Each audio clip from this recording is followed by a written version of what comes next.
Βρισκόμαστε στον Άλυμο, τη γενέτειρα του μεγάλου ιστορικού της αρχαιότητας Θουκυδίδη. Έζησε πριν από περίπου 2.500 χρόνια, αλλά ακόμα και τώρα θεωρείται ένας από τους πρώτους εμπεριστατωμένους ιστορικούς. Ο Θουκυδίδης, πέρα από το γνωστό και κλασικό του ιστορικό έργο για τους Πελοποννησιακούς πολέμους, ήταν επίσης αυτός που περιέγραψε το λοιμό της Αθήνας, μια καταστροφική επιδημία που έπληξε την πόλη κράτους των Αθηνών μεταξύ 430 π.Χ. έως 426 π.Χ., προκαλώντας απίστευτη απελπισία και πολλούς θανάτους. Πολλοί αρχαιολόγοι και ιστορικοί βρίσκουν ομοιότητες του λοιμού στην αρχαία Αθήνα που περιέγραψε ο Θουκυδίδης με την πανδημία του κορονοϊού που βιώνουμε σήμερα. Βρισκόμαστε στο έτος 2020. 2.500 χρόνια σχεδόν μετά από τον λοιμό των Αθηνών που περιέγραψε ο Θουκυδίδης. Ο Θουκυδίδης από τον Άλυμο. Το 2020 λοιπόν, εν μέσω παγκόσμιας πανδημίας κορονοϊού, στον Άλυμο αυτής της εποχής γεννιέται ο Γιάννης. Όπως φυσικά γεννήθηκαν και άλλα παιδιά, είτε στον Άλυμο και χιλιάδες άλλα παιδιά οπουδήποτε αλλού στον κόσμο, εν μέσω φυσικά καραντίνας και πανδημίας. Ο Γιάννης γεννήθηκε τον Ιούλιο του 2020. Λοιπόν, όταν άκουσα πρώτη φορά τη λέξη κορονοϊός και ότι ήρθε ένας φωνικός ιός, ήταν στην Κίνα, ήταν πολύ μακριά και όλα αυτά τα μέτρα που πάρθηκαν, στην αρχή το παρακολουθούσα με έκπληξη και μετά με πολύ έτσι, κριτική διάθεση. Τους θεωρούσα απαράδεκτους, υπερβολικούς, τι κάνουνε, σε τι καθεστώτα ζουνε, τι απάνθρωπα πράγματα είναι αυτά. Μου φαινόταν τέλος πάντων όλα αυτά πάρα πολύ ακραία. Και απ' την άλλη είχα και μια περιέργεια να δω τελικά όντως υπάρχει ο ιός, θα έρθει προς τα δω, τι θα συμβεί, τι θα γίνει. Αλλά δεν περίμενα ποτέ ότι όντως θα μας χτυπήσει την πόρτα και θα είναι τόσο έντονο. Δηλαδή περίμενα ότι θα είναι κάτι σαν την γρίπη των πουλερικών, σαν την γρίπη των χείρων, που κατά περίοδους λέγαμε ότι είναι κάτι πολύ έντονο, μπορεί να μας κλείσουν, μπορεί όχι, αλλά μέχρι εκεί. Όταν έγινε το πρώτο lockdown, εγώ ήμουνα 5-6 μηνών έγκυος, κάτι τέτοιο. Η πίεση που υπήρξε από το περιβάλλον τριγύρω για να προσέχουμε, για το πώς επικίνδυνο μπορεί να είναι, επειδή είναι κάτι άγνωστο, έτσι, και υπήρχε παντού, η μεταδοτικότητα ήταν πάρα πολύ μεγάλη.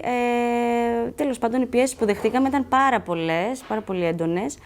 Αλλά η αλήθεια είναι ότι επειδή είχαν βγει έτσι κάποια πρώτα δεδομένα, ότι αν μη τι άλλο οι έγκυες δεν είναι ομάδα υψηλού κινδύνου και ότι το ανοσοποιητικό τους είναι σε πάρα πολύ καλή κατάσταση και πραγματικά δεν κινδυνεύουν, αλλά κυρίως κινδυνεύουν. Είχα ακούσει κάποια στιγμή αυτό κιόλας, ότι είναι ένας ιός ο οποίος πλήττει, βλάπτει πολύ περισσότερο τους μεγάλους ανθρώπους, τους ανθρώπους σε μεγαλύτερη ηλικία και δεν αγγίζει καθόλου τα μωρά. Και μας είχε φανεί τότε εξωφρενικό, δηλαδή ένας ιός που ήρθε για να δώσει ζωή. Ήταν από τις πρώτες έννοιες ουσιαστικά αυτό.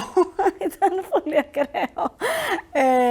Γιατί δεν ξέραμε. Τώρα εντάξει, έχουν γίνει διάφορες μεταλλάξεις και δεν ισχύει. Αλλά θέλω να πω ήταν από τις διάφορες θεωρίες που άκουγες. Όταν το πρώτο ακούσαμε, που ήταν στη Γιουχάν, φάνηκε σαν πάρα πολύ εξωτικό, δεν θα υπήρχε κανένα πρόβλημα με αυτό, ότι δεν θα επηρεαζόμασταν καν. Τώρα, όταν ακούσαμε για τα πρώτα κρούσματα στην Ιταλία, μετά το θέμα άρχισε να χοντρένει λίγο. Όταν ήρθε στην Ευρώπη και χτύπησε την πόρτα της Ελλάδας, τότε άρχισε και το πράγμα ήταν λίγο πιο επικίνδυνο. Έντονη πονοκέφαλη, ψηλός πυρετός, φλόγωση και κοκκίνισμα των ματιών, φτέρνισμα και στη συνέχεια η νόσος έφτανε στο στήθος, προκαλώντας δυνατό βήχα. Η νόσος ήταν τέτοια, ώστε οι λέξεις δεν φτάνουν για να την περιγράψουν και χτυπούσε τόσο βαριά που δεν ήταν δυνατόν να αντέξει η ανθρώπινη φύση και οι περισσότεροι πέθαιναν την 7η ή την 9η μέρα. Στην καραντίνα είναι βολικό να κάνεις παιδί. Διότι είσαι ούτως ή άλλως σε καραντίνα, οπότε δεν έχει μεγάλη διαφορά. Ναι, είναι η καλύτερη περίοδος. Θεωρώ το καλύτερο πράγμα που κάναμε είναι που γεννήθηκε το παιδί σε περίοδο καραντίνας. Δεν ξέρουμε και διαφορετικά. Θα ήμασταν σε καραντίνα ούτως ή άλλως, δηλαδή προσωπική. Και δεν έχουμε κι άλλο παιδί, οπότε ναι. δηλαδή, αυτό ήταν.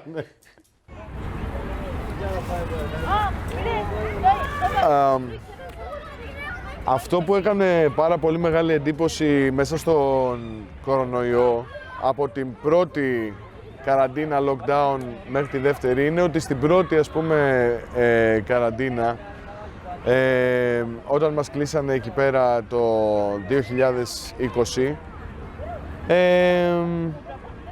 λέγανε πόσο καθάρισε ο πλανήτης, ότι ήταν ένας ιός που ίσως είχε έρθει για να βοηθήσει την ανθρωπότητα να δει πιο βαθιά μέσα της, να καθαρίσει τα ζώα, το περιβάλλον. Είχαν βγει βιντεάκια τα οποία είχαν γίνει viral που λέγανε αυτό το πράγμα, ότι ο πλανήτης αναπνέει. Και ερχόμαστε τώρα στη δεύτερη καραντίνα, μετά από όλα τα μέτρα προστασίας, τις μάσκες, τα self-test, τα rapid test, δεν ξέρω κι εγώ πόσα άλλα πράγματα, τα οποία καταλήγουν, γάντια, τα οποία καταλήγουν τελικά παντού. Στις θάλασσες, στο περιβάλλον, στα ζώα. Όλα αυτά τα πράγματα είναι κάτι πρωτόγνωρα, είναι πρωτόγνωρα για όλους εμάς. Και νομίζω αυτό είναι το πιο τρομακτικό πράγμα που έχει αφήσει ο κορονοϊός, μαζί με βέβαια την οικονομική καταστροφή που είναι, δεν χρειάζεται να το αναφέρουμε άλλο, ούτε το ψυχολογικό φόρτο στον κάθε έναν. Είναι αυτονόητα πράγματα. Απλά είναι κάτι έξτρα το περιβαλλοντολογικό κόστος που ίσως να μην το σκέφτεται ο κάθε ένας, ενώ όλα τα άλλα τον αφορούν άμεσα. Και το περιβάλλον βέβαια μας αφορά άμεσα, απλά ίσως καμιά φορά το παραβλέπουμε. Επειδή φοβούνταν να πλησιάσουν ο ένας τον άλλον, οι άρρωστοι ή χάνονταν αβοήθητοι και σπίτια πολλά ερημώθηκαν αφού δεν υπήρχε κανένας να τους περιποιηθεί, ή πάλι, εάν πλησίαζαν, πέθαιναν. Το χειρότερο όλων όμως ήταν το ότι οι άνθρωποι, νοσηλεύοντας ο ένας τον άλλον, κολούσαν την αρρώστια, η οποία πλέον εξαπλωνόταν ανεξέλεγκτα. Οι γιατροί, μη γνωρίζοντας τη φύση της νόσου, πέθαναν κι αυτοί όταν έρχονταν σε επαφή με τους αρρώστους. Το μόνο που θέλω βασικά, και δεν θέλω να συνεχίσει να γίνεται, είναι το παιδί να φοράει μάσκα, να χρειάζεται συνεχώς εμβόλια, τεστ. Εμβόλια ή self-test και καρτέλες που δηλώνονται στην κυβέρνηση, δηλαδή με τις οποίες θα μπορείτε να ταξιδέψετε, να πας σε κάποια δουλειά. Ναι. Είναι λίγο εκεί που τελειώνει η ελευθερία σου, που αρχίζει η ασφάλεια, λίγο μπλέκονται αυτά. Όσο περισσότερη ασφάλεια, τόσο λιγότερη ελευθερία. Ναι, από αυτή την άποψη ναι. Κάτι άλλο που μπορεί να μας μείνει είναι όλος αυτός ο τρόμος πια που μας έχει πιάσει, αυτή η κοινωνική φοβία για εναγκαλισμούς ή για χειραψίες που προσωπικά έχω πιάσει τον εαυτό μου. Δεν είμαι υπερβολική, αλλά να βλέπω ταινίες που παλιά οι άνθρωποι ήταν πριν 2 χρόνια οι άνθρωποι ήταν σε συναυλίες ή αγκαλιάζονταν και λέω «Α, τι κάνουν, είναι τρελοί». Εγώ πιστεύω θα το ξεχάσουμε. Ναι, άμα τελικά, ξέρω εγώ, όταν ανοίξουν τα πάντα, Ναι, όταν επανέλθουμε, αν επανέλθουμε στην εμβολιαστούμε, κανονικότητα. ξέρω, αλλά, okay. Τι επιπτώσεις επίσης θα έχουν τα εμβόλια σε όλους. Αυτές είναι οι σκέψεις που προβληματίζουν. Το μετά μπορεί να φαίνεται τώρα πιο ξεκάθαρο και πιο ελεύθερο, αλλά κρύβει πολλά ερωτηματικά και κανείς δεν μπορεί. Πολλοί λένε μετά το 23-24 θα είμαστε ok. Δεν ξέρουμε. 23-24. Υπομονή. Είναι κοντά. Το φοβερότερο όμως από όλα σε τούτο το κακό ήταν η κατάθλιψη. Όταν καταλάβαινε κανείς ότι αρρώστησε, γιατί τους έπιανε αμέσως απελπισία, παραδίνονταν και δεν αντιστέκονταν. Και αυτό ήταν το πιο ολέθριο. Περισσότερο όμως λυπούνταν τον ετοιμοθάνατο και τον πάσχοντα όσοι είχαν περάσει την αρρώστια και είχαν σωθεί, διότι ήξεραν από δική τους πείρα πως ένιωθαν και επειδή οι ίδιοι ήσαν πια ασφαλείς. Πράγματι, 2 φορές τον ίδιο άνθρωπο δεν τον έπιανε αρρώστια. Θανατηφόρα τουλάχιστον. Και οι άλλοι τους μακάριζαν, ενώ και οι ίδιοι από τη χαρά τους εκείνης της στιγμής άρχιζαν να τρέφουν κάποιες επιπόλαιες ελπίδες για το μέλλον. Πως τάχα δεν θα πέθανα πια από καμία άλλη αρρώστια. Ναι, όσον αφορά αυτή την πανδημία, αυτό που θα πω εδώ στο μικρό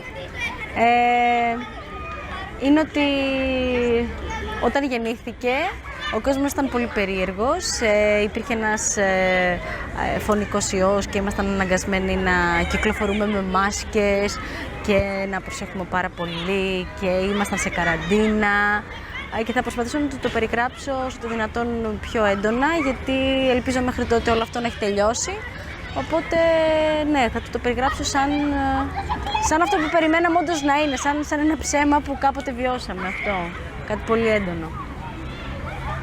Εγώ θα του πω ότι γεννήθηκε σε έναν γενναίο νέο κόσμο.